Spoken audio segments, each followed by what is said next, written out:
Hey, what's up everybody? How you doing? I'm Dr. Boyce Watkins from Your Black World on the Black Business School.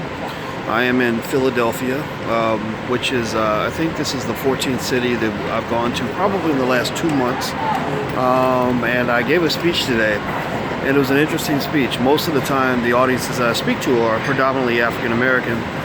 This was an audience that was about 40% white.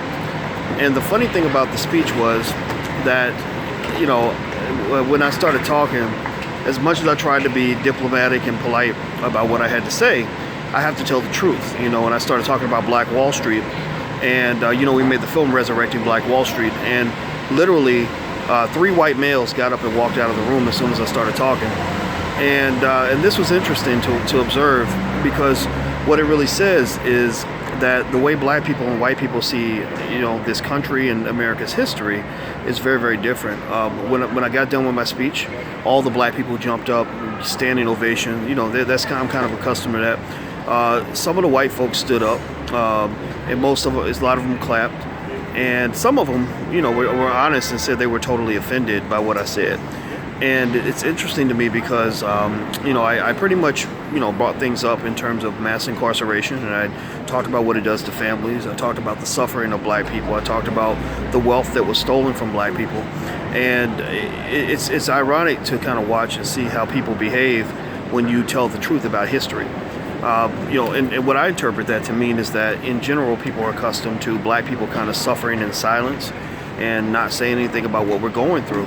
Not talking about the horrible things that happened to our ancestors, the lynchings, the rapes, the murders, the castrations, all the wealth that was stolen, literally trillions of dollars in wealth. People just want us to pretend like it didn't happen. They want us to just be quiet and just walk away and do our job. And I just didn't feel comfortable doing that. I never will. I'll never do that. And I'll be fair. I'll be polite. I even will say things to let you know it's not your fault.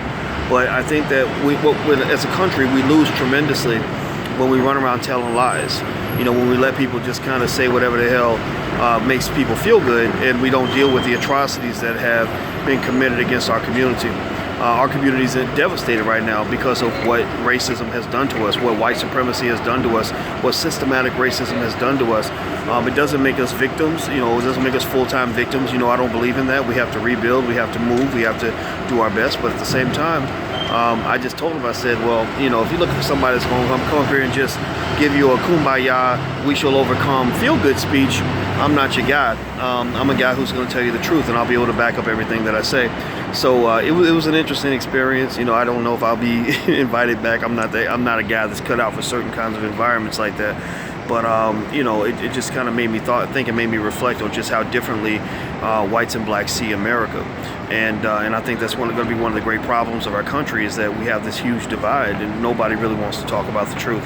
But I encourage you, if you're a person that believes in the truth, you believe in doing what's best for your community and what's best for this country, you don't let the country live a lie. You got to go tell your truth and make sure you can back it up. And if it makes people uncomfortable, just let them know, look, this ain't about me hating you. This ain't about me attacking you. This is about me talking about what needs to occur for us to move forward.